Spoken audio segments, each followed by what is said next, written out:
This is Hidden Killers with Tony Bruschi. Here now, Tony Bruschi. Thanks for joining us. You're about to watch a conversation that I just had with Blanca Simpson. She was Alex Murdaugh's housekeeper. She's someone who wasn't there for a short period of time. She's known the Murdaughs since the 90s, has worked with them in all different capacities, from translator at his law firm to close confidant and friend of Maggie to housekeeper to today, now writing a book within the House of Murdaugh, telling her story of her time with that family through the good times, the bad times, and the tragic times. It's a fascinating conversation. Be sure to press subscribe and be sure to give me your thoughts on this conversation in the comments section on our YouTube channel, Hidden Killers with Tony Bruschi, if you're not already there. Let's get into the interview. Well, Blanca, take me back to 2002, back when you started working with Alec at PMPED, and then how you transitioned to become the Murdaugh family housekeeper in 2007. Those initial days, what was life like for you, and what was the world like as you entered into the orbit of the Murdaughs? I met him in the late 90s. Like I said, a friend of mine needed, she basically needed a new attorney because the agency that she had hired was not doing her, was not helping her out with what she needed. Yeah. And I told her that I was going to help her find an attorney. And I walked into his office and I was talking to the lady at the front, and he just stepped out and he's like, "Hey, come on back here," and got to talking, and he said he would do it. He would take the case, but he said we would have to release the other attorney, so we would have to do a letter, and to make sure that the letter was in Spanish and in English because of the fact that she was not very fluent. Mm-hmm. So I told him that, we would take care of that, and he said just to gather any photographs or anything that they had that she had provided for them. So we did that. And like I said, that was in the late 90s when I first met him. Yeah. And then when the case came up, I translated. He asked if I would translate in court because he said there was no Spanish speaking court translators there. And during that time, you didn't have to be certified. You as long as you were fluent. So I told him, yeah, I would do it. And that was the first case, like I said, and that's how I met him. Sure. And then after that, he called me. I think I ran into him at the local Pizza Hut in the parking lot. Yeah. And we got to talking, and shortly after that, he called me and asked if I would translate for, a case, and that's how it all got started. But it wasn't like a daily, a weekly, or monthly. It was like an occasional. If he had a case, he would call me because I was still working at the time. Sure. And those initial interactions, obviously, we'll talk about hindsight later, but initially, I mean, what are you feeling about Alex Murdaugh at the time? He's got a pretty good reputation around town. The family has a reputation around town, not for what it is today, but obviously it was more positive back then. Are you thinking, this is great, this is a high power attorney, it looks like this could be a good opportunity? What's going through your mind as you're having those interactions with him as time kind of went on? Knowing, I didn't know too much about the family other than what my husband had told me, that they were, the best lawyers, as he referred to them. I guess growing up, that's the way people referred to them. Yeah. Other than that, I didn't know too much. I didn't inquire about him or anything. I just wanted him to help. That's how I found him. Yeah. Then, as far as me, I just It wasn't. I had a job. I was still employed. Just a nice little side gig that you could get every now and then, and why not? You know, this is a well-respected family in the area, and that's what it was. So nothing odd or anything like that in the early portion of this. No, nothing odd. They were very popular in the town. They did a lot for the community. They were just, the Murdaughs. And then eventually you get into more life with them beyond just translating. In was it 2007 or so? You became the family housekeeper. Is that accurate? In 2007, I started just helping, here and there if she needed help. I would just kind of step in and help the other lady that was there, which Miss Gloria Satterfield. Who was working for her at the time. But that was about it. Was occasional. At that point, in 2007, I was working at the federal prison, and I resigned the federal prison. I went into real estate, so I had a lot of time in between because, if you remember correctly, that's when the real estate market crashed. Sure. When I got into it.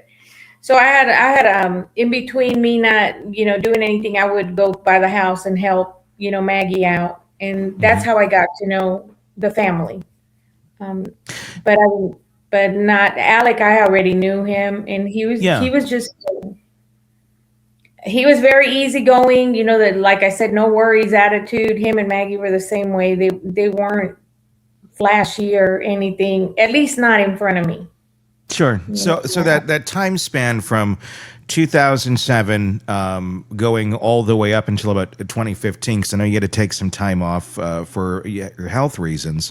All that window there, what were your feelings on the family? If somebody had, come up to you, in let's say 2016 when you were taking some time off and said, hey, even privately was like, hey, what do you think of the Murdaughs? I'm thinking of using them for an attorney, or I'm thinking about talking to Maggie about something, just whatever it may be. What would your reaction have been back then if you were to give them your just honest opinion of the family? Very positive. They were a very loving family. They seemed to be united in every aspect of the way. They did everything as a family together with Maggie's parents and Alex's parents.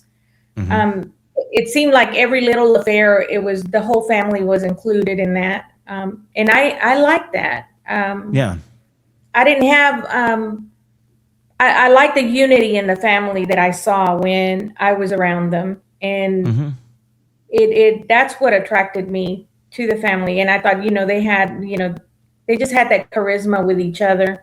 Maggie and Alec. You said that you want to humanize Maggie and Paul in your book. What was? I know it's a wide open question, and probably one you could go on for quite some time. But if you were to kind of surmise who they were, who were the real Maggie Murdaugh and Paul to you? Maggie was not the prissy snob that every fur wearing, person that the pictures that they've been showing about, with the furs and that wasn't her. Anybody that was around her, she would dress casual if she had a dentist appointment or a doctor's appointment. For the most part, Maggie was the type to walk around in athletic gear with the long tunics, or depending on the weather. But she was not as fancy as they made her out to be. And then people were saying that, she was a snob. She was never a snob to me. And she never made it as if, I have money and you don't, that type of thing. She was not like that. Yeah. She looked out for the people around her, and she always made sure to, if there was something that she needed to purchase, either major or small purchase or whatever, she always liked using the local mom and pop type stores that were around in the community, because she liked giving them the business. she wasn't what the media had her made out to be. And a lot of people had that image of her in the fur coat and being this high, yeah, she was high up in the social, realm in the town, but she didn't act like it. As far as with my interactions and the interactions that I saw her with other people that when I was around. Mm-hmm. As far as anybody else, I don't know what I don't even know how they approached her. Sure. So, but as far as with me, my observations with her was she was always down to earth, laughing, if she would meet somebody, I think she would come out of there laughing, joking, and made a friend. And it didn't matter to her. And with Paul, my interactions with him started with him. I think I've always said he was a little clown. He was just a little jokester. He would hide whatever I was using. If I was cleaning the kitchen, I was trying to put stuff away, he would take stuff away from me and hide it. And so I'd be hollering at him like, Paul, what did you do? Or that sort of thing. He was a little messy, but nothing that any normal teenager doesn't do, with regard to their room. But he just had that personality.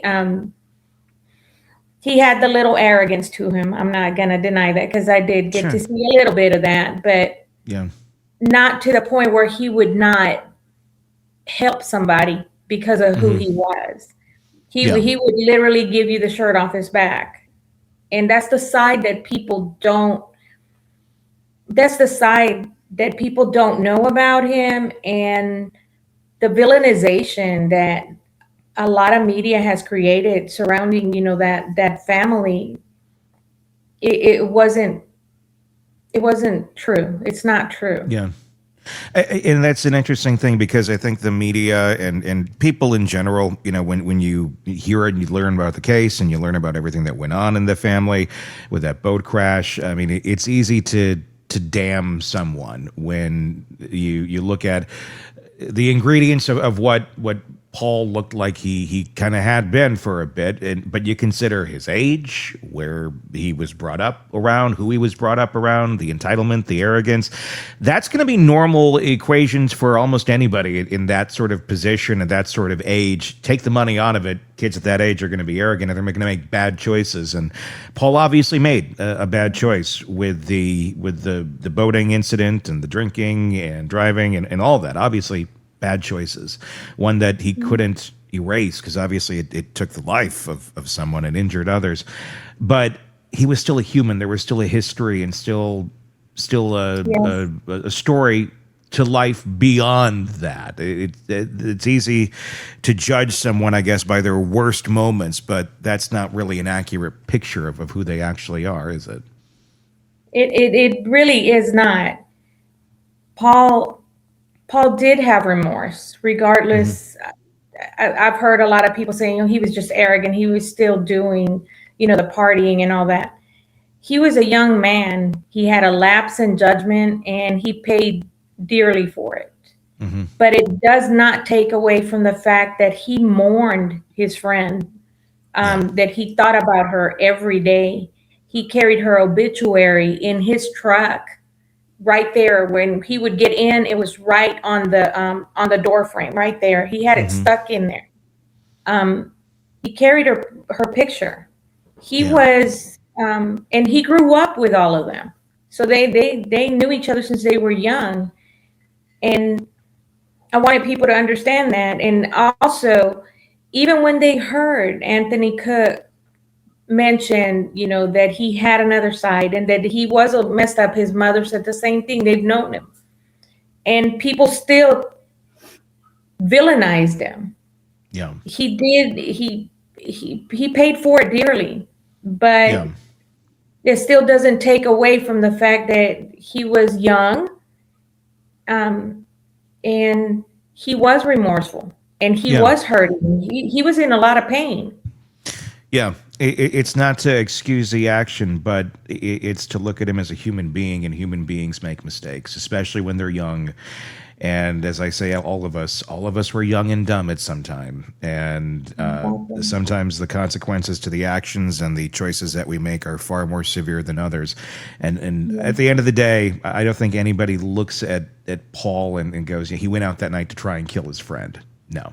Made a bunch of horrible choices. It ended the way it did. But yeah, it sounds like he had a very different side that hasn't been shown very much because of the easy and quick way to villainize someone. You took some time off between like what was it, 2015 and 2021 or so, and then you came back and we're starting to do more with the Murdaughs after your health scare there.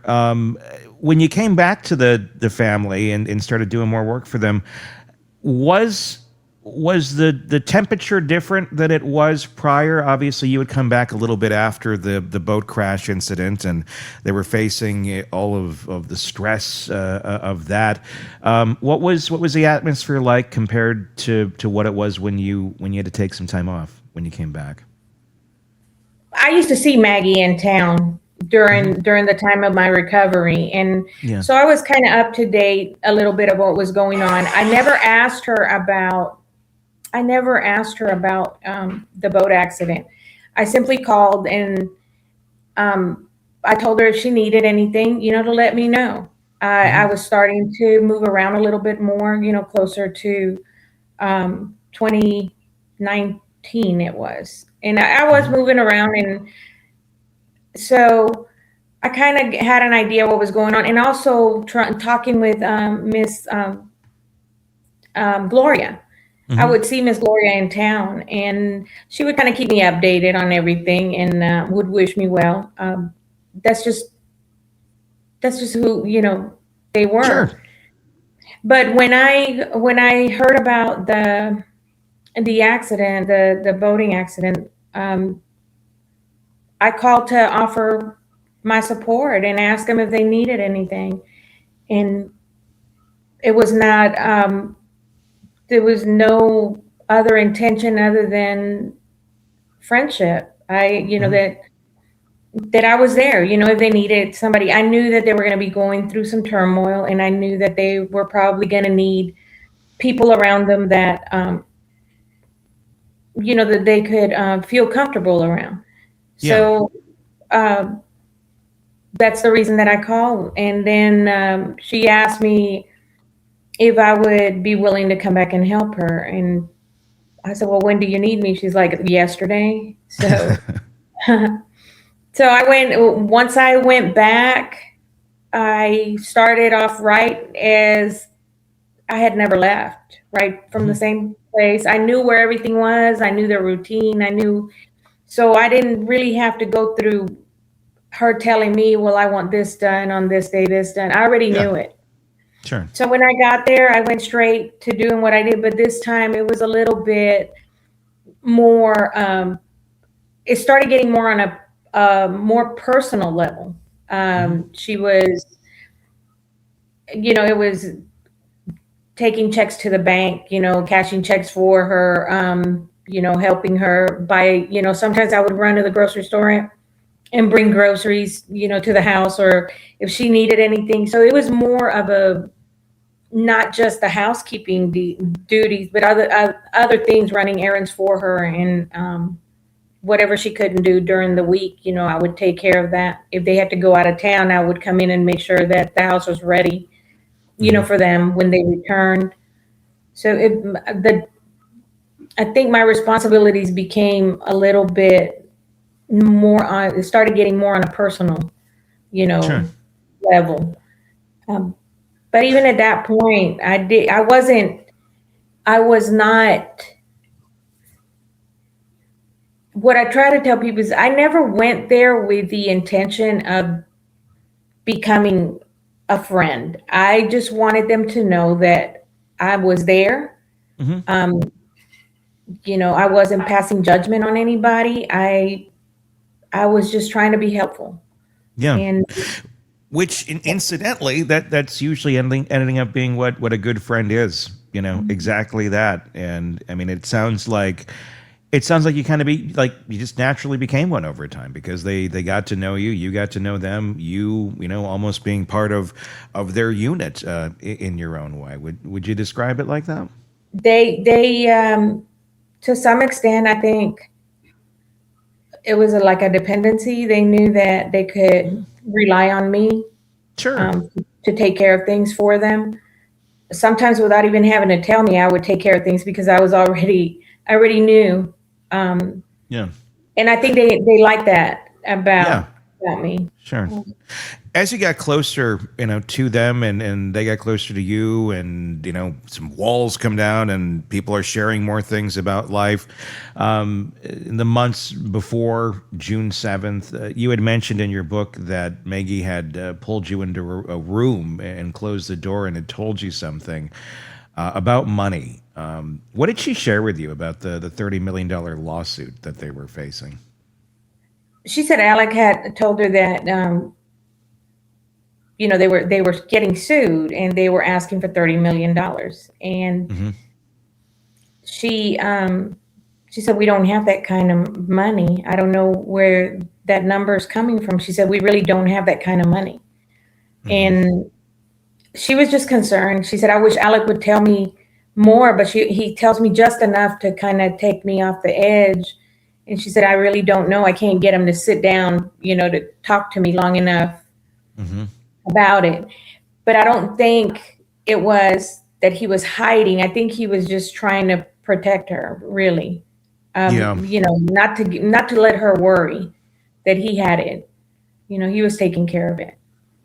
And she did Alec do a lot of that of seemingly shield the family, shield Maggie, shield the kids from his world if there was something going on that he didn't feel like, you know, he didn't want them to know about, not for necessarily be like it's secret, but more so I don't want them to worry about this over here, or you know, some things, you know, can be shameful. Obviously we learned later Alec did a lot of shameful things, but you know, was he a protector of their psyche, if you will, in a lot of ways?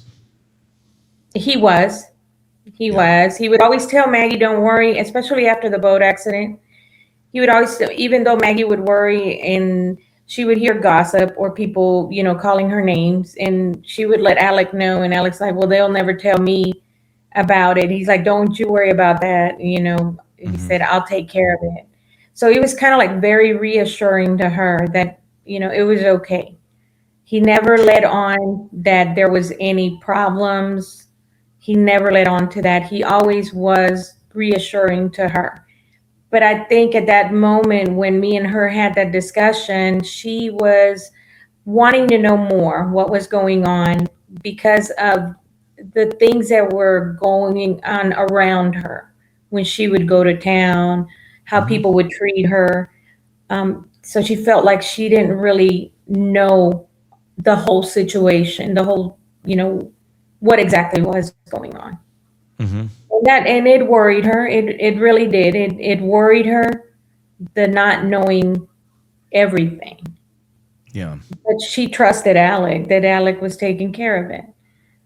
What do you think she was most worried about at that time? Was it the financial end of things? I mean, that's a huge figure, and if you don't have it, and if you're unaware of where your finances sit, if Alec's the one that's kind of, you know, handling all that behind the scenes, was that the main concern of how are we going to come up with this, or was there other elements that she was concerned about? Was there any rumblings of other things about Alec that had been pertinent at that point in time? No, I think it was the concern of how they were gonna. Her concern was how they were gonna settle, you know, the lawsuit.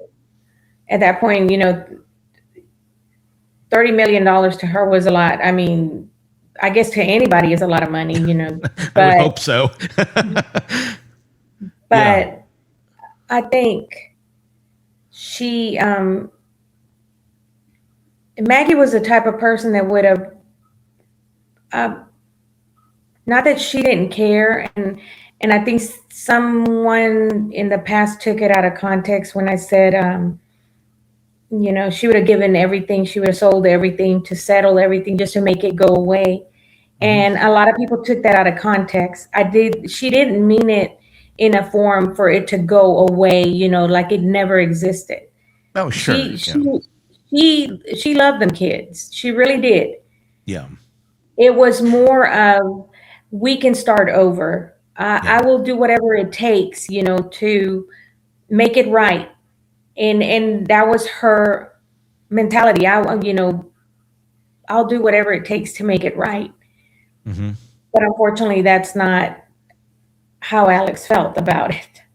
Yeah, I mean, it almost seems like two very opposing realities here. You have one that's like you said, literally willing to say, we'll start over. We got to make this right by these families as best we possibly can. If we don't have $30 million, then we'll sell everything. We'll do whatever we need to do to show, look, we care. And you got Alec on the other end, on the area where he's not telling her everything. Obviously, trying to protect anything and everything he possibly can, and robbing Peter to pay Paul to do this or to do that. It seems like. Was there a visible strain on the relationship, on the marriage in the house at that point, leading up to the tragedy between the boat accident and there, where all this was going on? No, nothing. There was some concerns at times, and I know that they would talk about certain things, and I used to always, don't get me wrong, they would talk freely around me, but there were certain things in the way that I felt. Sometimes they needed to discuss that as a family, and it was none of my concern. So I would step out of the area where I was from, and I would let them talk. Mm-hmm. I never, I wasn't trying to be nosy. With that. Sure. Sometimes, like I said, they spoke freely. There was some tensions, as I guess any family would have, with certain things. There was some slight tensions, but as far as support, they supported each other. Yeah. They really did, and that was one thing that Alec always made clear, that they were going to support each other, and he made sure of that. And Maggie was all for that as well. We're a family. But as far as major tension between her and Alex, no. He was very loving to her. Yeah. There were rumors that Maggie had met with a divorce attorney, and you've said that that's not true. What is the real story behind that rumor? Or maybe that's it. It is a rumor. You tell me. I don't know where that rumor. I have come up, the way that I think about it, somebody must have heard her, because it was a running joke in the house that I am going to divorce. I remember she was telling the boys, I'm going to divorce your dad and I'm going to marry Tom Brady. And okay. I honestly, what I'm thinking is somebody probably heard her on the phone with her mom or her dad joking about what they were talking about in the house. And misconstrued what she was saying, or didn't hear the whole conversation. That's the only reason I could think that somebody was thinking. And then when she went out of town, during the time that they say she was seeking an attorney, they were celebrating her mother's birthday. It was her sister, her mother, and her had left town to go celebrate her mother's birthday. But at that point, none of the friends that she used to have around her were there anymore. So she did a lot with her mom and her sister at that point. Mm-hmm. And she had gone out, they went out of town. They were in Key West. So that's one of the reasons that I tell people that don't believe that, because that's not true. Somebody probably overheard her. She was she was loud when she talked on the phone, or if she was talking, she was just loud and laughing all the time. So there is a possibility maybe somebody misconstrued the conversation that she was having. Sure. And it would be easy to put words in someone's mouth, especially in hindsight, when you look at where things were at, that one may suspect or think, well, that might be a rocky marriage at that point. Look at all the stress they're under. Yeah. And then, it's easy for people to run with that idea, and then it just kind of goes from there. Let's walk up to June 7th. You and I know it's been portrayed in the in the show, the recent not the docuseries, but the recent drama on Hulu. I remember you talking about this during the trial. You fixing Alex's collar that morning and the Vineyard Vines shirt. Tell me about that morning. Tell me about that day. What was going on? Maggie and I had we talked earlier that morning, and she wanted me to pick up some Capri Suns for Alec at the store on my way to Moselle. And I told her that I would. And then he said the flavors that he wanted, and I could hear her I could hear him at a distance, because she had the phone. So I'm assuming she was probably in the bathroom getting ready to go to her doctor's appointment, and Alec was still in the bed because that was the usual routine. And then she sent me a text. She said, "Oh, he wants this." I can't remember the flavors that she sent me. And she said, "Girl, I'm going to miss you." She said, "Because I have to leave to go to a doctor's appointment." So we missed each other by a few minutes. We probably passed each other on the road. Yeah. But when I arrived, Alec hollered that he was still, in the bed. He said, "I'm still here. I'm just, resting." And I didn't think nothing of it because he had been going back and forth with his dad. His father was, sick at that point. Yeah. And I knew that Alex was not getting a lot of sleep between, going out there to see his dad and staying with him at the hospital. So I knew he wasn't getting much rest. So I didn't see nothing wrong. There was no indication that there was anything going on. That morning when I arrived, he said, "Hey, I'm in the bed." He said, "I'm just, being lazy or whatever." And I said, "Okay." I went about doing, I usually walk in, and I went straight in the laundry room, dropped off my phone and my keys, and went about picking up, around the house, straightening out. So there was nothing unusual about him staying late in the bed. He had been doing that for 2 months, about 2 months going into it, prior to the murder. So it was like 2 months that his behavior started more staying at home. They would have to call him and tell him, "Hey, your client's here." He'd like, "Oh, I'm on my way." And he would still be in the bed, but he would, he would get dressed. So that morning, they called him, and I assume they told him a client was already in the office because he was trying to rush out of the house. And as he's putting on his shoes, the shoes were at the bottom of that chest of drawers. That's where I usually used to put them. He was sliding on his shoes and grabbing all the stuff that he had left on that chest of drawers that was on his way out the door. And as he was walking out, he put his shoes on and he put his jacket on. And when he put his jacket on and he turned, he said, "All right, B, I'll see you later." And I saw the collar. I said, "Hey, hold up. I said, "Your collar's up." So he turned around and he kind of, he was tall. And I said, "Okay." I said, "Hold on." And I fixed the collar. I just kind of like folded it back down. And he said, "All right, B, I'll see you later. I'll talk to you later." And that was the end. He did look a little scraggly. His pants were wrinkled and he didn't shave that morning. And it looked like he just ran his hand through his hair and didn't even brush it. But I just assumed he was in a hurry, because there was an important client in the office. It wasn't. Yeah, it wasn't unusual. Very normal day. I mean, you're talking about picking up Capri Suns and, let's fix your collar. Nothing unusual, about any of this. This is just, it's normal everyday stuff. You said for about 2 months he was staying in bed later or so and leading up into this. Obviously, we know he had his pill addiction going on.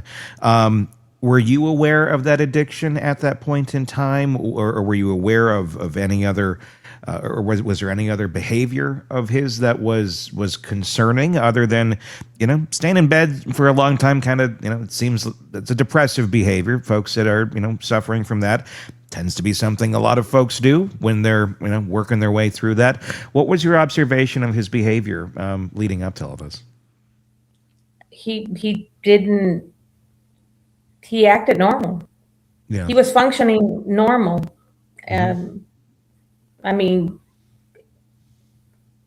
He never, there was no signs of that, abnormal behavior. That was normal. And like I said, he was, at that point, his father was dying. There was, he was getting sick. He was uncomfortable at times. And Alex, tended to be there for his dad. Mm-hmm. And he, sometimes he would not get enough sleep. He would not, he would come home and change and then go into work. So there was nothing that would kind of say that maybe he's doing it for another reason. That was normal because of, like I said, the situation that was going on with his dad. He was not resting. Would you say that Alec was depressed at all? I mean, maybe I know he I'm sure he puts on a good facade. A lot of folks, a lot of attorneys, it's what you do. You gotta be on when you gotta be on, so you can flip that switch, pretty quick sometimes. But obviously, your dad's dying. You have this guilt of what happened with your son and this pressure of this money that's coming at you. Your wife is concerned. I'm sure there's a lot of things going through your mind. You're addicted to these pills. With all of that going on, I mean, would you say that he was a little off from where he had been at a different point in time because of all of that stress that he was under at that moment? I think he was under a lot of stress. And he shielded his family, so he was putting on a lot of stress. He was shielding the family. He was pretty good. It sounds like at almost suffering in silence, if you will. Is that accurate with taking all that on and not letting it show? Probably. Yeah. But he functioned normal, but I mean, as with any human, we're all human. We have we have. Like I said, he shielded his family from a lot of of it. And a lot of folks do. You saw a white Ford F-150 at Moselle that day. Tell us about that truck. I mean, what did you see? Why did it stand out to you? And let's go from there. It didn't stand out to me at first. When I looked out the window. Yeah. When I looked out the window, I saw the white truck, the Ford, F-150 out there, and I just assumed it was Paul. Paul was home because I knew, based on the messages and the conversations that I had with Maggie earlier, that that Alec had asked Paul to come home. So I already knew that, and so there was no. It wasn't like. It wasn't odd, to me. When I saw the truck, I just assumed it was Paul. I didn't think twice about it. I said, oh, Paul's home. That was it. I didn't find out until much later that Paul's truck was in the shop. And so that's when I was like, well, whose truck was that was out there?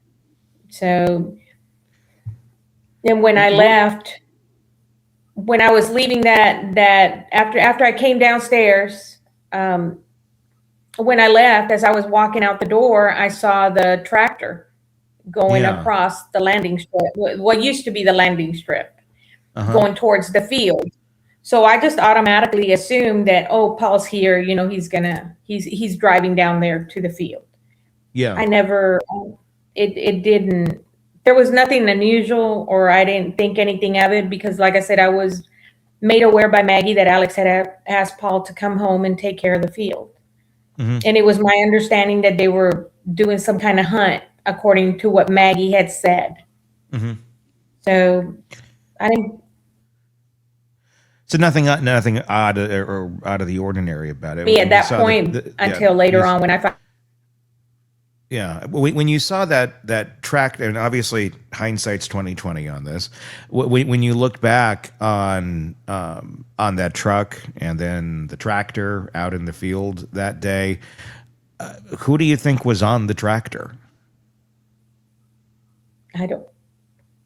I don't know. No. Whoever was driving that truck that afternoon. I mean, was it? I mean, I wonder. Do you think it might have been Alec that was driving the tractor out there that afternoon? I mean, I'm just curious. Like, did you get a good look at anybody who was on the thing, or was it just kind of you see it off in the distance and it's like, well, there's somebody there.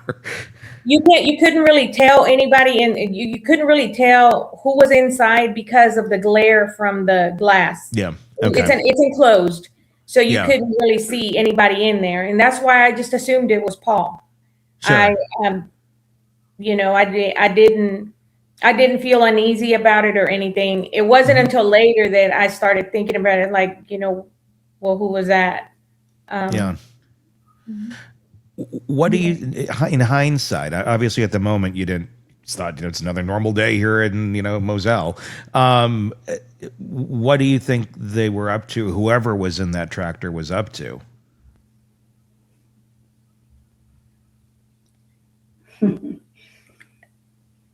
I mean, looking at it now, my theory is probably setting up for later on that afternoon. Setting up what, though? What would they be setting up with a tractor? Possibly finding an area where they could, hide whatever it is that they were going to be using, after the murders occurred, somewhere where, nobody really knew about. That was a large property, and there was a lot of areas. There was, I'm not even aware whether the deputies or law enforcement knew of how many access points there was out there. So that's my theory, that they could have probably, whoever was in the tractor could have probably been, setting up an area where they could move the items that they were setting up. Did the tractor have like a digging mechanism on it? It did. It had a front end. What is it? A bucket. Okay. So it could go into the ground.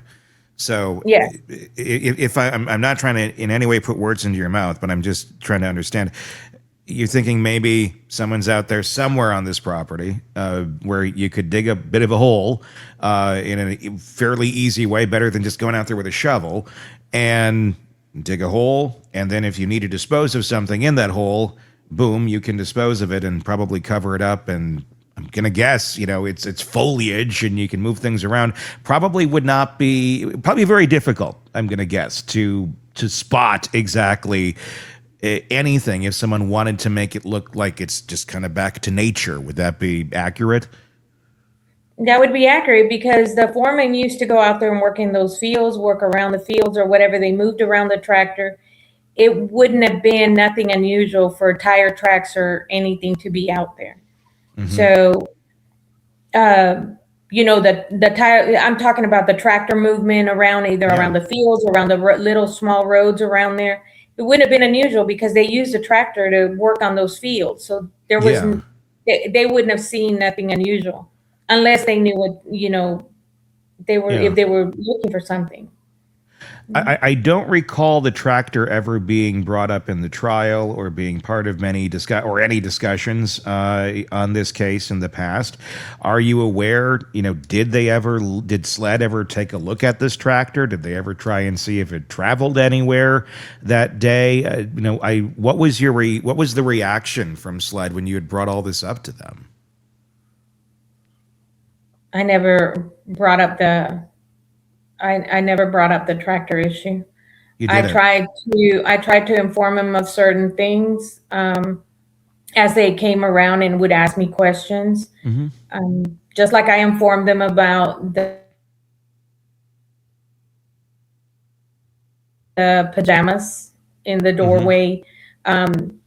The last time that I advised them about the towel, mm-hmm. Basically they told me to go get help, that I was obsessing.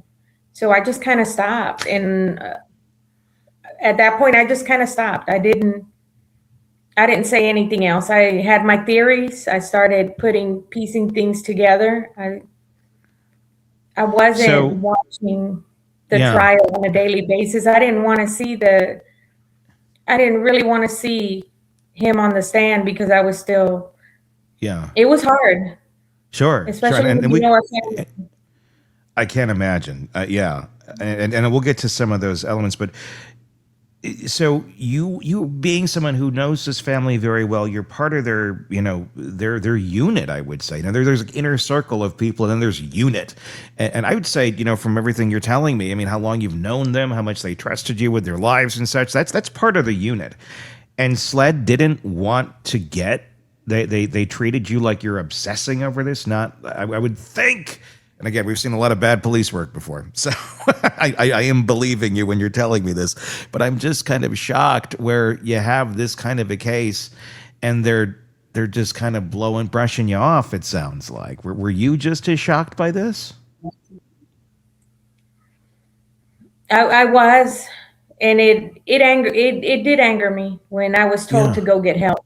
I tried to give you, ask a question. And for them to come back, for that one individual to come back and tell me that I needed to stop obsessing and I needed to get professional help, it did anger me. This was an investigator on the case that told you to go get help? Yes. Jesus. Yes. So at that point, I figured they don't want to know anything I have to say. Yeah. They don't want to hear anything I have to say. So I didn't say anything else. When you're thinking this and you're feeling this, because this is what they're telling you to go get help when you're trying to provide valuable information, because you were there, and they're saying that to you, and you're thinking, well, they don't want to know. What's the second part of that thought? Are you got to be wondering, well, why do they not want this information? Why do they not want to know? Why are you thinking they don't want to know what happened here? I don't know if I don't know if it would have made a turn on the way the prosecution. I don't know if it would have changed things. Mm-hmm. I don't know. I don't understand why they. At that point, I didn't understand why they didn't want to ask more questions, other than you need to stop obsessing. You need to go get professional help. That's the weirdest. Gosh. With the thought you have here on the tractor, obviously it sounds like nothing was ever investigated on it. They didn't dig any deeper. In your opinion, when you think about this, do you think that those weapons and whatever else that needed to be buried is literally sitting somewhere on that property underneath brush and dirt, that if somebody could discover, wow, there's a key piece to this? There's a possibility, but I believe those weapons have already been moved, and I don't believe they've been discarded, but I believe that because of the value, I don't think they've been discarded or anything, but I do believe that the weapons are somewhere out, not on the property. They're even with.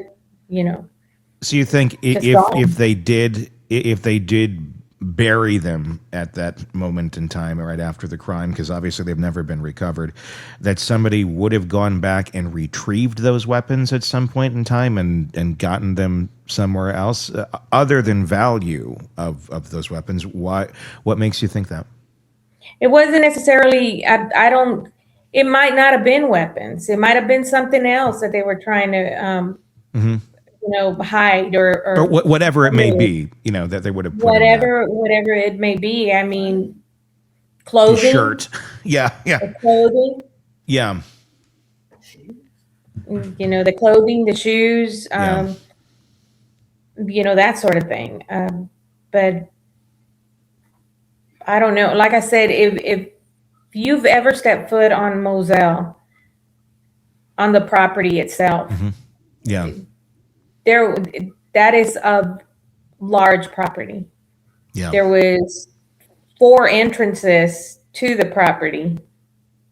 2 main ones was the kennel and the front entrance, and then there's 2 more side entrances that would take you around to the one would bring you around the front of the house on that landing strip towards the house, or if you took that dirt road, there was a small dirt road that would lead all the way around to the corner of the field that was right next to the house.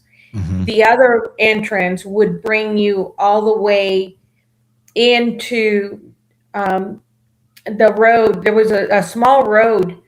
If you went in like on the side where the kennels was, you had the kennels, and then a little bit further down from the kennel entrance was another entrance. That entrance would bring you in through the woods around the back to where they were. At one point, there's a big hole back there next to the house, and that hole is for, they were trying to actually do a pond back there, but it didn't, they never got a chance to do it. Yeah. But that would lead you all the way around to the back of the property that way as well. So it's a lot of ways to come and go. There was so many, there's so many places out there that I don't think they had enough law enforcement that could have walked or paced around or turned everything. There's just no way. What was, I know neither Maggie or Paul really wanted to be at Moselle that night. It was an ask of Alec kind of last minute. What did you know about that? Did Maggie say anything about that to you, or do you know why? What was the reasoning why they were called there that night when they both had other things going on? The text that she sent me was that Alex wanted her to come home. That Mr. Randolph was not doing well. Yeah. And he said, I think Alex, I can't remember the text message verbatim, but basically that Alex wanted her to come home, and he had asked Paul to come home. He said, but Paul's coming home to fix up the mess up in the field with the sunflowers. I'm assuming you already know about the sunflowers that they had sprayed weed killer or something on there. So she said, Alec asked Paul to come home so that he can fix the mess up out there in the field. That's the way that she referred it to me when we talked. And other than that, I mean, I don't. So logical reasons, nothing crazy. He wants some emotional support. His dad's dying, and that's his wife. And Paul needs to fix a problem on the property that they were working on. Nothing, again, about as normal as Capri Suns in the morning. I got to say, did you ever go, Alec, you're 40-some years old. Aren't you a bit old for, or 50-something? Aren't you a bit old for Capri Suns? Hey. They are delicious. He had some childish ways about it. Not only the Capri Suns, but the chocolate milk, strawberry milk. Yeah. The cereal, the kids cereal. Yeah. Yeah. And even at that, he would add sugar to the kids cereal. I don't. Did he look for the toy in the box? Was he disappointed when there wasn't a toy in the box? I was trying to collect all 4. I got the same one again. And then suddenly it's a really different Alec you get. No, I'm just kidding. You arrived at Moselle about 12 hours after the murders. You got a call from Alec initially. Let's start with the phone call. What was that experience like for you?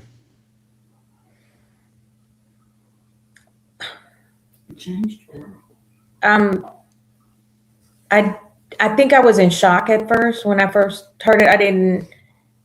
Yeah.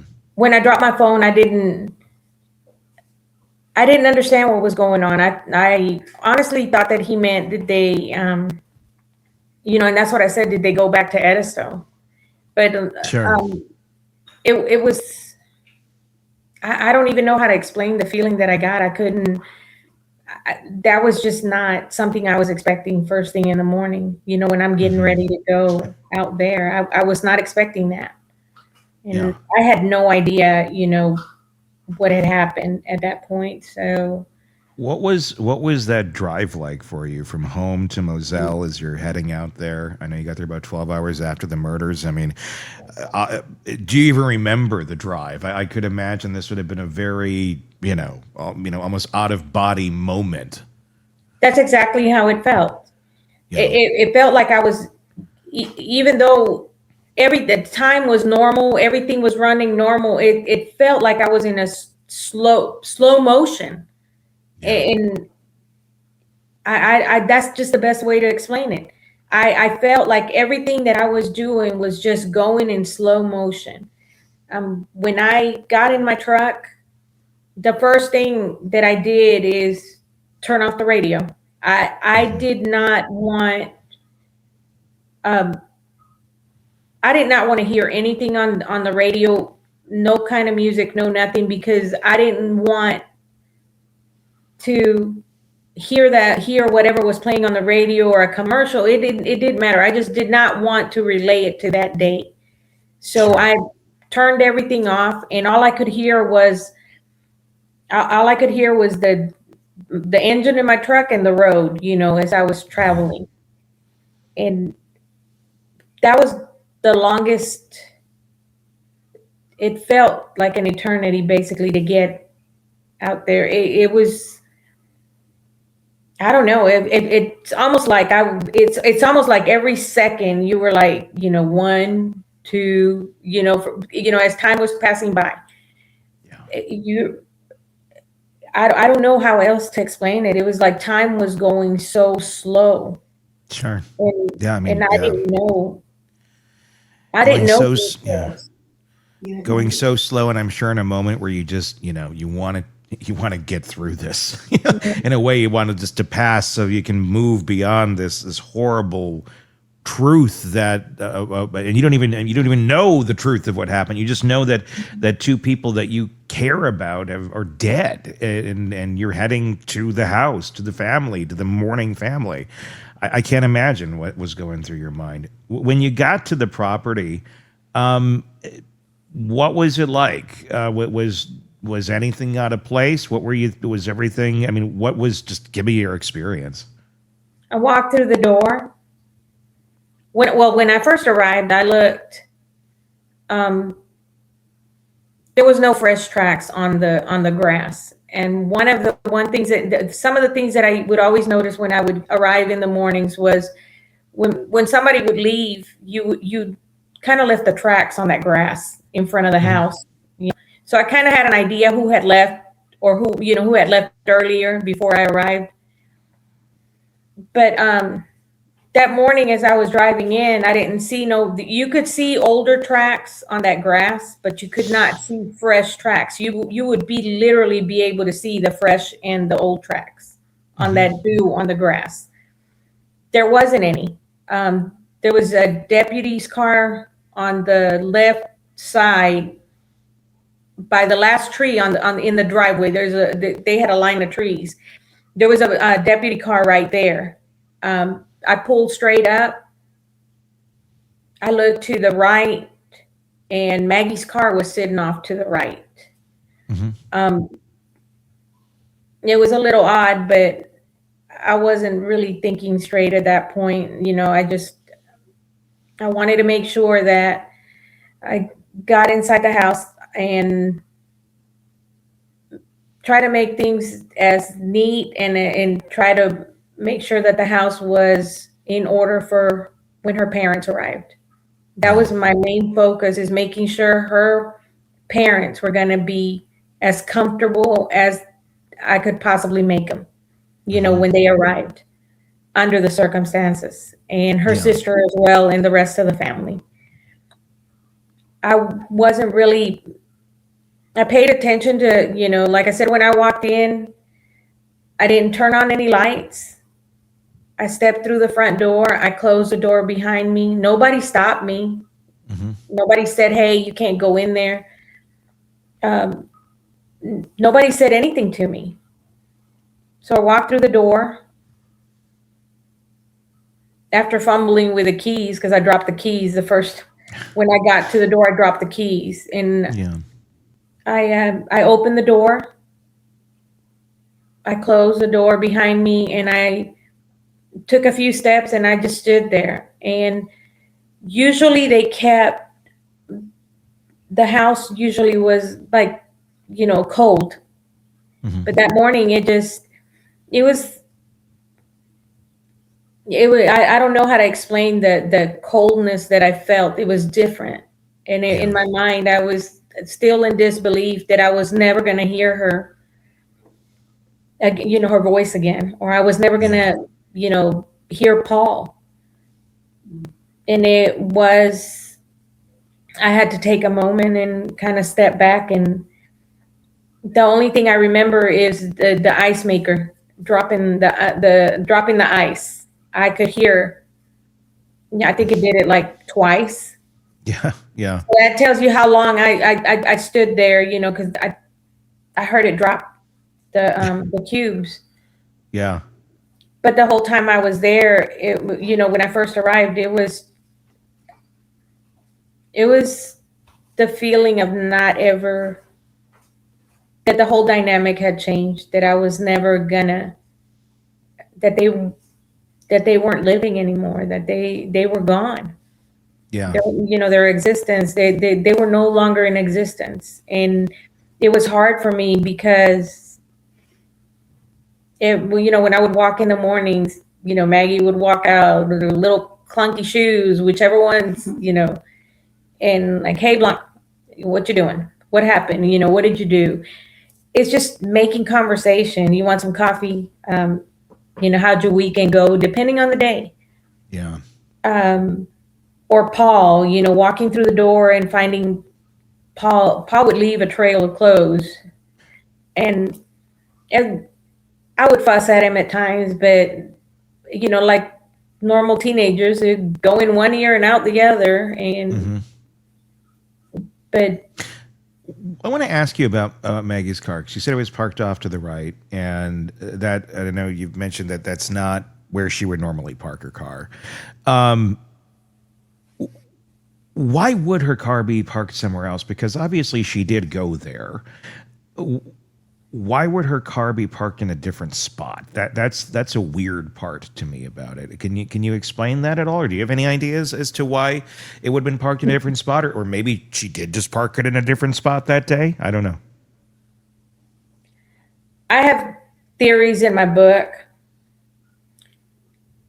and in my theory, I believe he had help cleaning up, and I call them the cleaners. And I believe one of the cleaners drove her car from in front of the hangar to the property. And I believe that cleaner was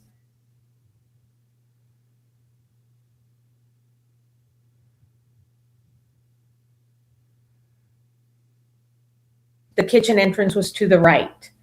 So he would pull up on that side. Hang on one second, Blanca. You cut out there right when you said, I believe that cleaner was, and then you cut out. Could you pick it up from there? I said, I believe the cleaner was following Alex, and that's why the car was parked to the right, because Alex will pull up to the kitchen door, the steps right there by the door. And her car was off to the right of him, to the right of where he used to park.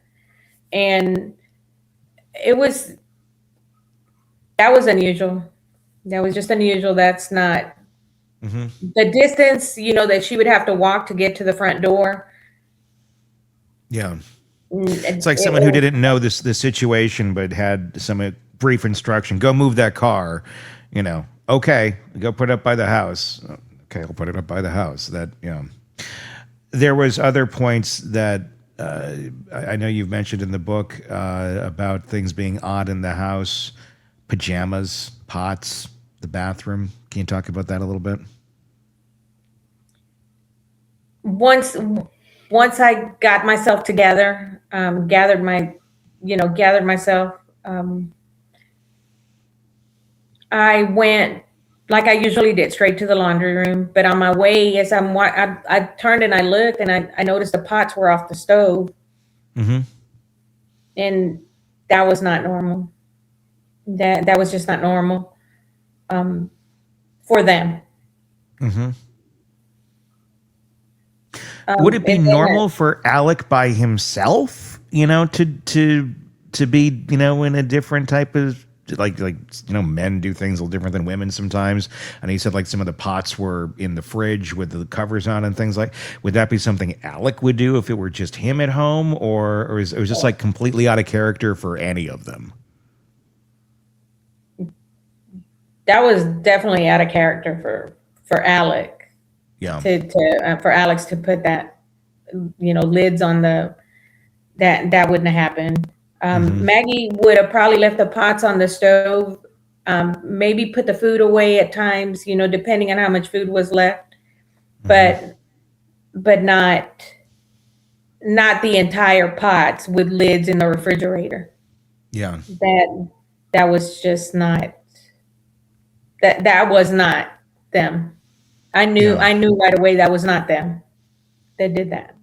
And the pajamas, that was another thing about how they were laid out. Yeah, when I went through the kitchen, going towards the hunting room, that's the other part of the house. When you walk into that it's like a little area right there. There was a half a bathroom right to the right after you pass the kitchen. There's a half a bathroom. Directly in front was the entrance to the hunting room. To the left was the laundry room and the exit door to the porch. So when I looked to the left, I saw the pajamas in the middle of the doorway. And I knew it wasn't her. She didn't do that. That was not her. That was not her routine. What was going through your mind when this isn't, she obviously didn't do this? Are you thinking like Alec did it, like how some men will like step in like, hey, let me do this for you, honey, and it turns out to be like nothing of how they normally do things? Or was it I'm trying to make this look like something that it's not? Did you think Alec had anything to do with the way it was laid out? What was going through your mind?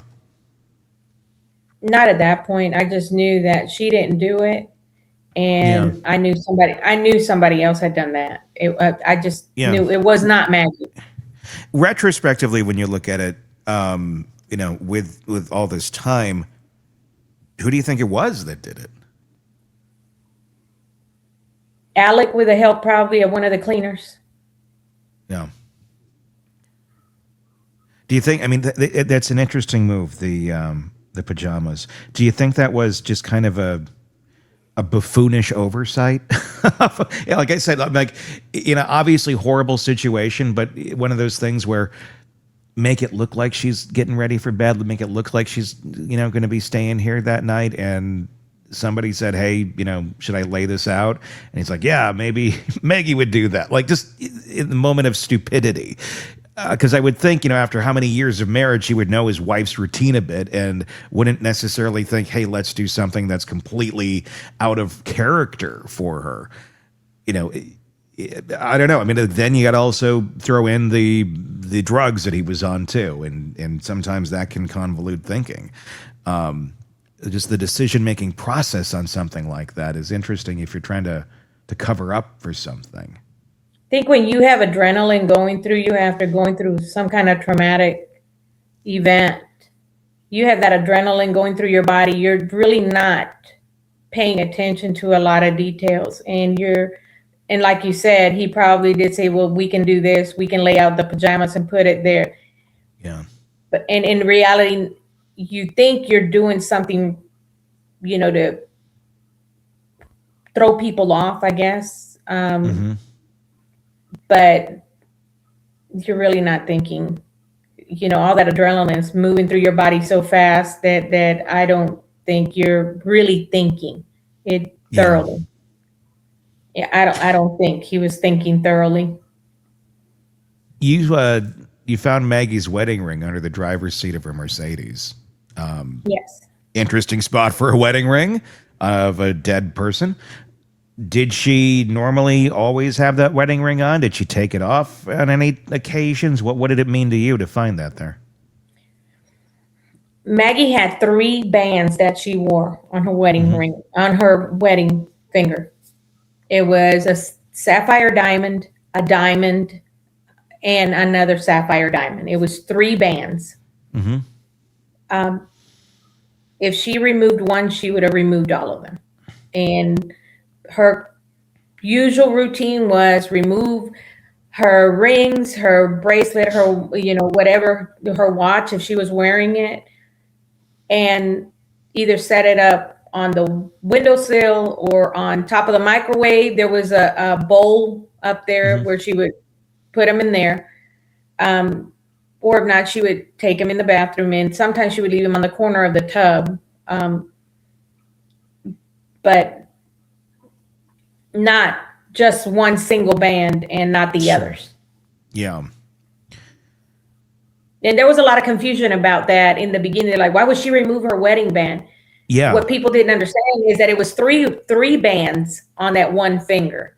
And then on the other finger, she had the Princess Diana sapphire diamond ring.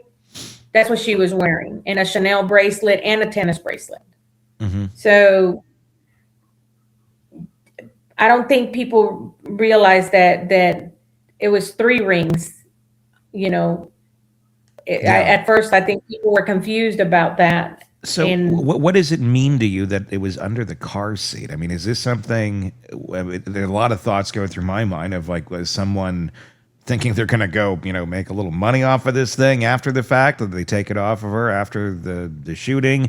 Is it something she put there for safekeeping? Like what do you think it means that it's there? Who do you think put it there?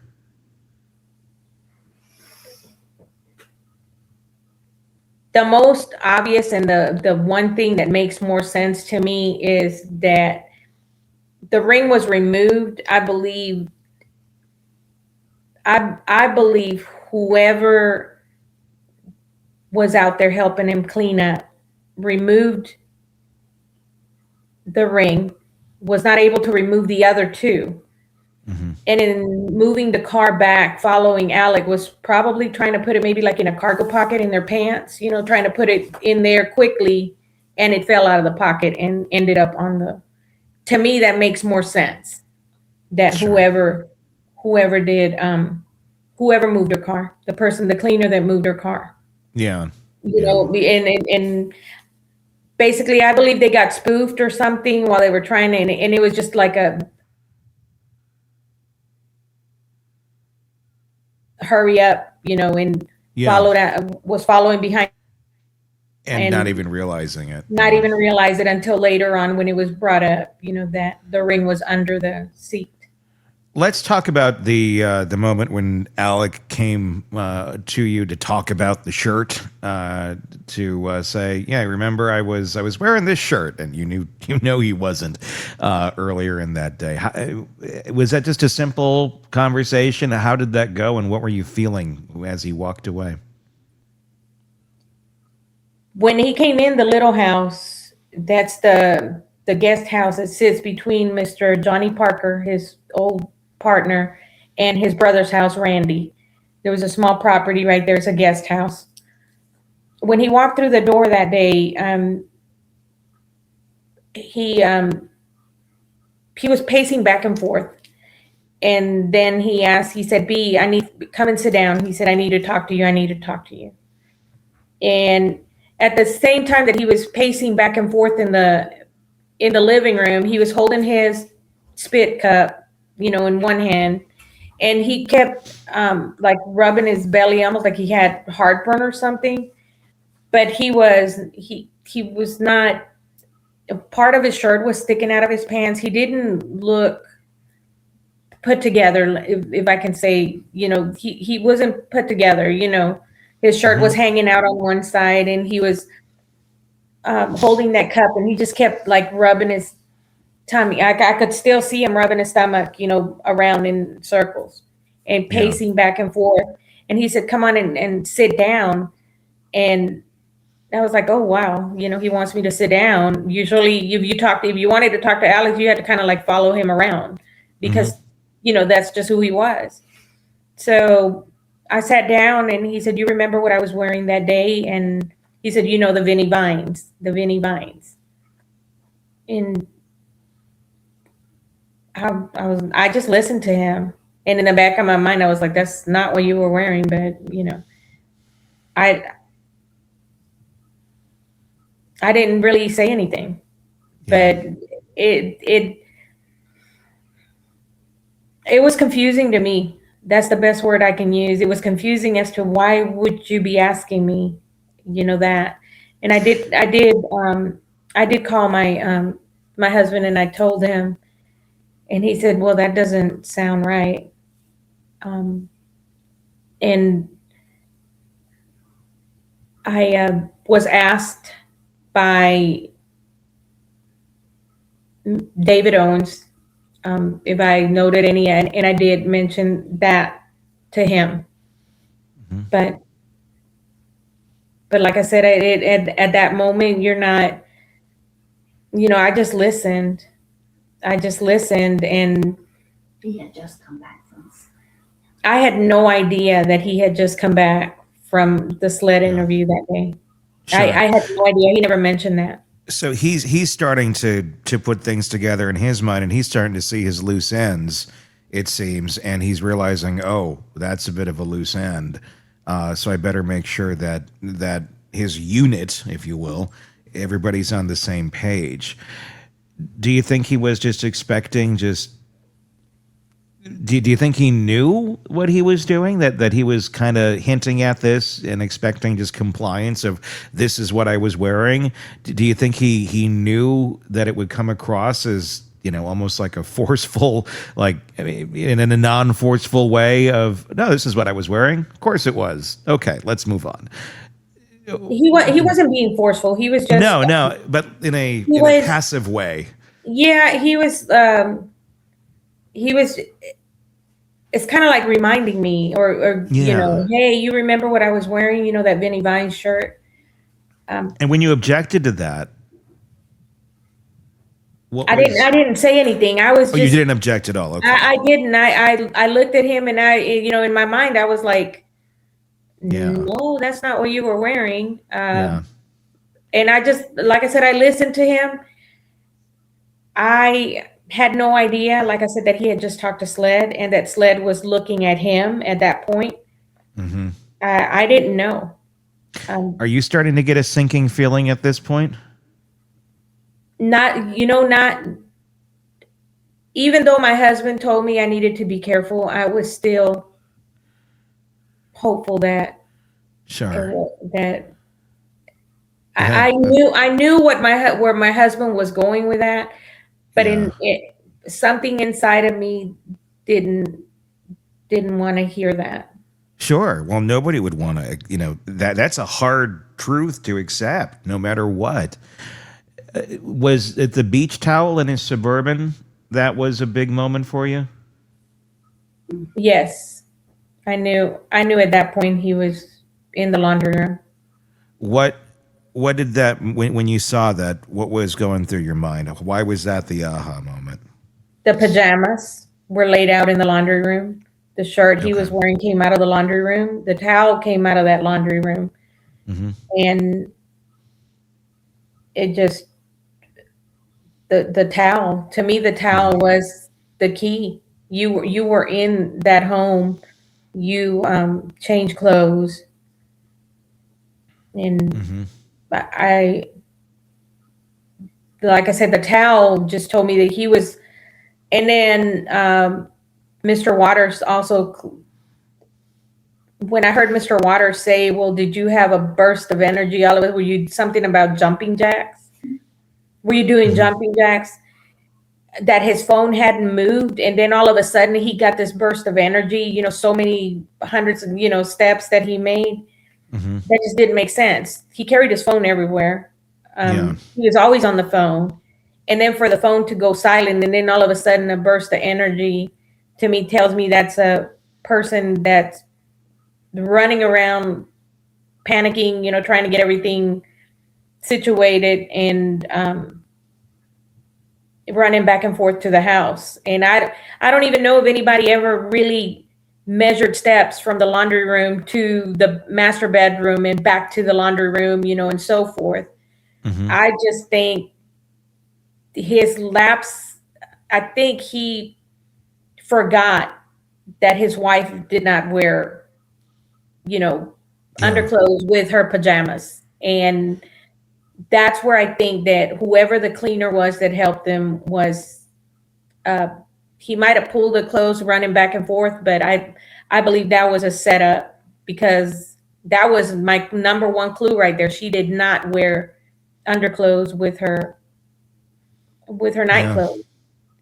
And if we're talking about a cleaner following him around and helping him about this, that means this was premeditated. Basically, it wouldn't have been a spur of the moment.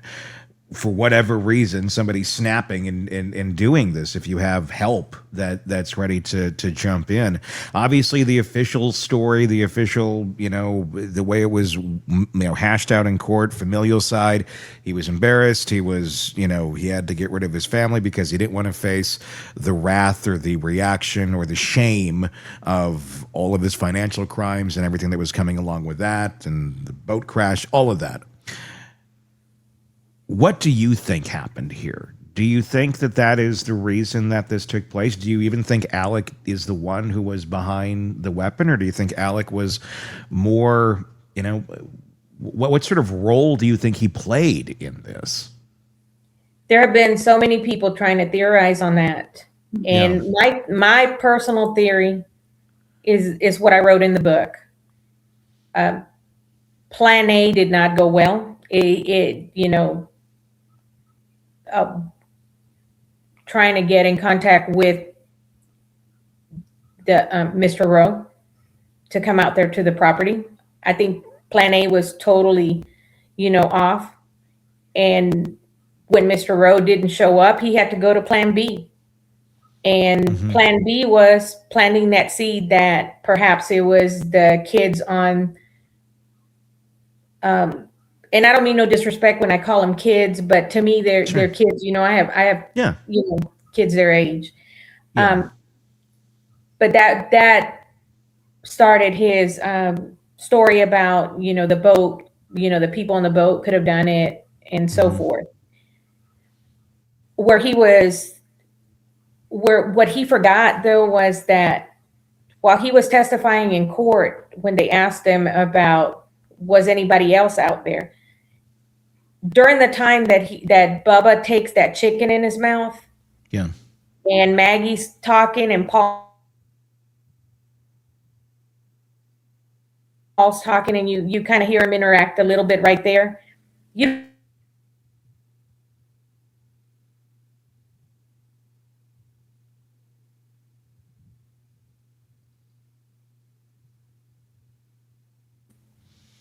Oh, you cut out there, Blanca. Go ahead. You cut out there. Pick it up from that time where they're talking the chicken and that, and you were getting at something. From the time that Bubba got the chicken in his mouth, and you could hear Maggie, you heard Paul, and then you hear Alec. The dogs are not alerting, especially the bloodhound that sat on the end of the kennels. Yeah. That they were very sensitive when other people were out there that they did not recognize. They were very familiar with them three. That's why you don't hear them. Yeah. And even Alex said it in court when he was asked. He said the dogs didn't sense anybody else out there.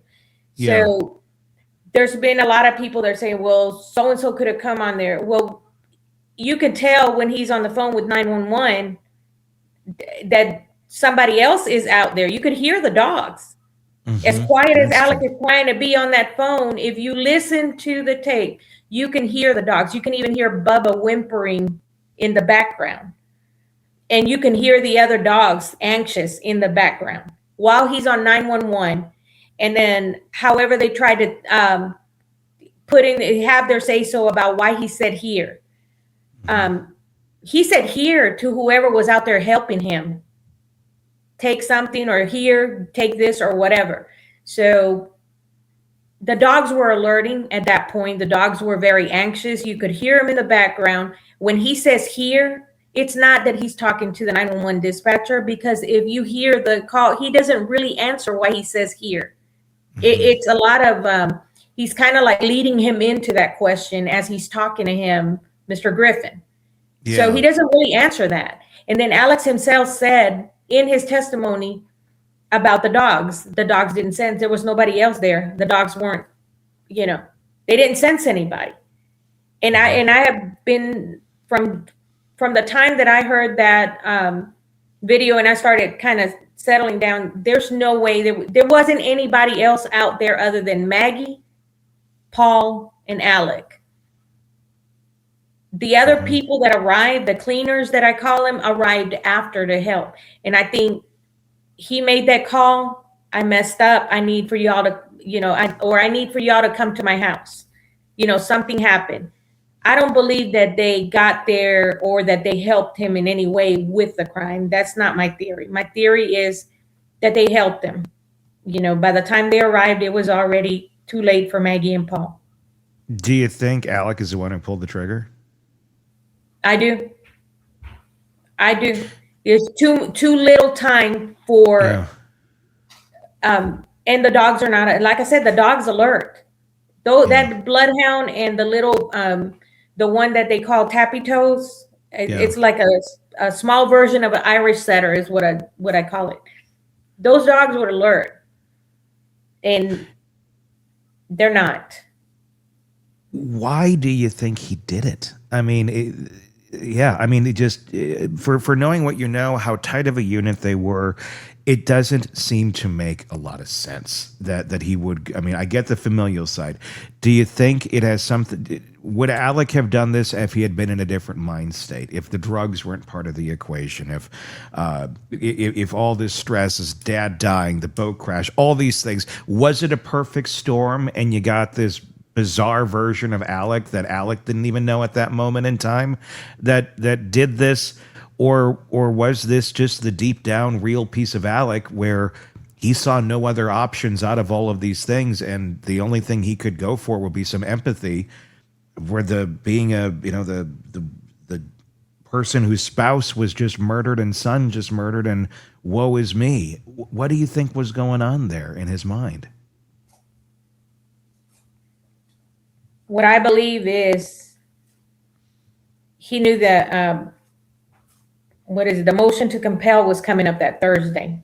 Yeah. He already knew that. He had been confronted about the money that was missing. His father was dying. He knew that. We all knew that. Mm-hmm. The stress from that. He was very close to his dad. But the motion to compel, he knew his dad was dying. His dad could not help him. The only solution to that was all the properties. He would inherit all. A prime example that would give him the assets to come up with the money and put that money away. Nobody would have probably ever known that he taken, that money, because he would have had enough time. And he knew that. He was very smart. Alec is very smart. And he knew, I think out of desperation, he might have snapped, because of the fact that the motion to compel was coming up, and he was going to have his financial crimes were going to be, they were going to find out about him. Yeah. And that was just a way for him to get the sympathy of the people, based on what had happened. And, like I said, all of the properties, everything was going to go to him. He wasn't stupid. All of the properties were under Maggie's name. So the spouse was going to be entitled to all of that. So it makes perfect sense that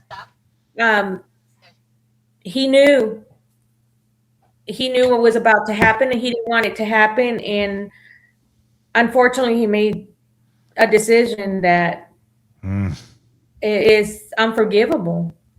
Yeah. And I always say all roads, narcissism always wins.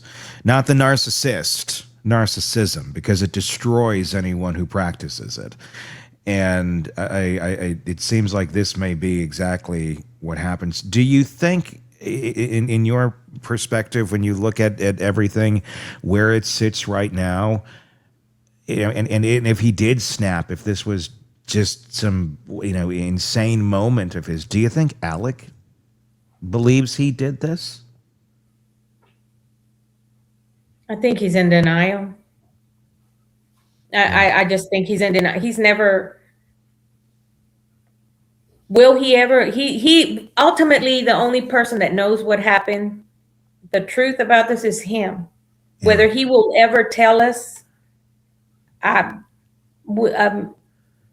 for us to sit here and guess. Will he ever say something? Well, maybe.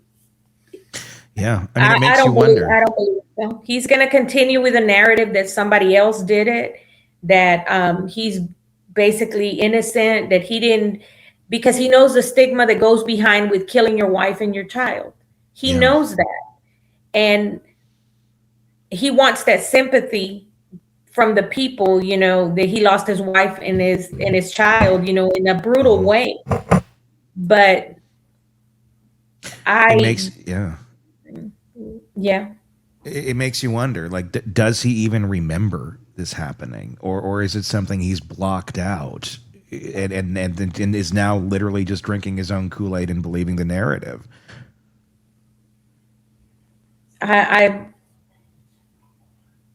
When I watched him at when he gave his statement, I honestly thought that he would speak differently in front of the judge. I was hoping, let me put it that way, that he would speak differently, to kind of give me the Alec that I knew from the past. And he didn't do that. He didn't do that. He made it about him. He made it about, oh, poor me, I'm struggling, I lost my wife. And yes, I understand that. But then to stand up there and basically not acknowledge the pain that he caused, the pain that not only to her family, but to all of us that to the few of us that were close to Maggie and Paul. And I'm not saying that even the kids that were on the boat with Paul, they might not have been talking, but those kids have a heart, and they deserved better. And his arrogance came through more than, if you want empathy from people, you have to show that in the way that you speak to people. And in court, he made it all about him and not about any of the people that he hurt. Yeah. I didn't see that. The only concern was Buster. And I understand, that's his only son, the son that he's got left. But what about the families? What about the families that you destroyed along the way? What about, the people that were hurt? He didn't have that remorse. He didn't have that sympathy towards him. I mean, he just did not have that. It was an arrogance. It was it's almost like he put on a show to show people that this is who, I am. Yeah. And I don't mean to come up on as harsh, but it was it was shocking to me when they arrested him. Yeah. Because I didn't expect it at that moment. But then once I started putting things together, as I had enough time to go over, some of the stuff, and I wasn't looking at what the police officers were looking at. I was not looking at that. I was looking at the tire tracks behind him when he was talking to Officer Green. I was looking at the towel that didn't make sense, the clothes that were left in the bathroom, the puddle of water. Those are the things that I was looking at. Maggie's car parked on the wrong side. Those are the clues that I was looking at. I don't care about, of course the forensics had a lot to do with it, when they, whatever it was that they did, the bullets and all of that. But to me, it was certain things that just did not fit the puzzle. Yeah. And very personal things that don't fit the puzzle. Exactly. There was a lot of things that just did not fit the puzzle. And I think there was a lot of deflection, everything was deflected towards me. Certain things that weren't done or whatever. It's like, oh, well, the maid cleaned up, or she did this, she straightened out. I'm sorry, there for a while, I felt that. I really did. I felt that.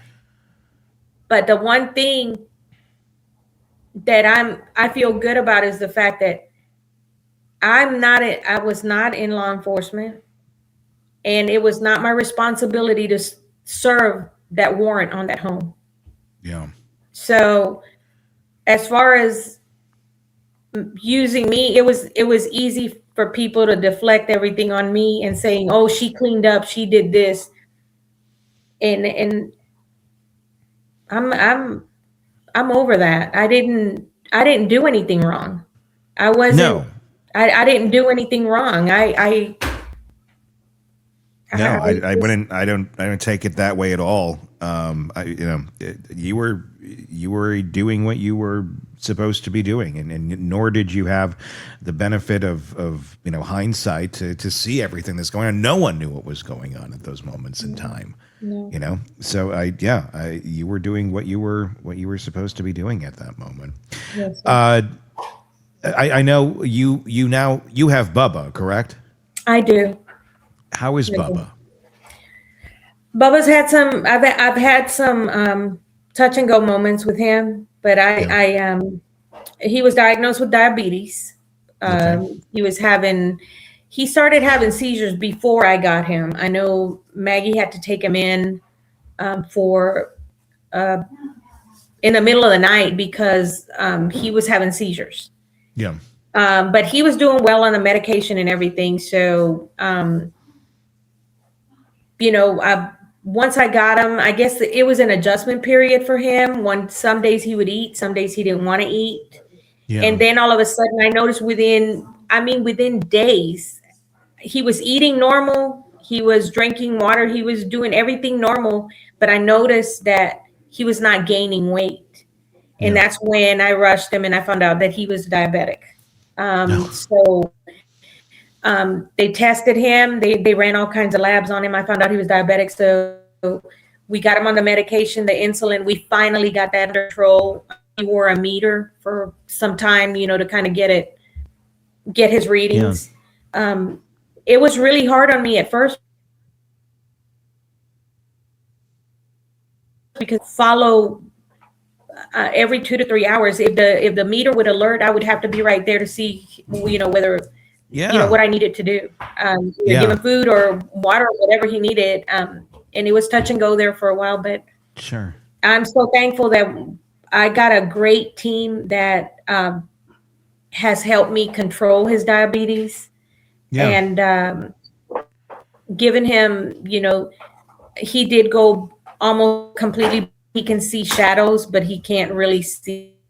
Yeah. But I mean, he's doing fairly well. He knows the run of the house. He knows where his bed is. He knows everything. Good. I mean, he gets around pretty good, and he's very clingy, and he follows me around. I think his sense of, he just knows. Yeah. But he's doing well. He's doing extremely well now. Yeah, good to hear that Bubba got a good home. You got him, with the blessing of Buster. Do you guys keep in contact after all this? No, sir. No. I knew. Like I say in my book, I knew after testifying that any kind of relationship, friendship, the relationship, was gonna. Yeah. It was not going to be there anymore. I knew that once I testified, of course, and I don't I don't hold any ill feelings. That's his father. Yeah.